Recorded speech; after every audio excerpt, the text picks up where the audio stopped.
Lo que desde el Gobierno de Navarra se espera y confiamos que se cumpla con esta premisa es responsabilidad y mantenimiento de aquel compromiso con el cambio. Y esperamos que sea pues, un compromiso real y se haga, como decimos, de manera responsable por parte de todas y de todos los parlamentarios de la Cámara, ¿no?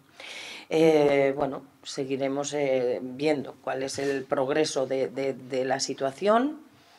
compartiendo la situación también con el cuatripartito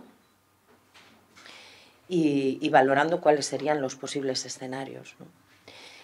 Hay leyes importantes, creo, hay cuestiones, como bien se apuntaban ahora, algunas, pero hay leyes muy importantes que están en cartera, que están en previsión de llevar al Parlamento en este ejercicio y, bueno, pues sería importante que fuéramos capaces de gestionar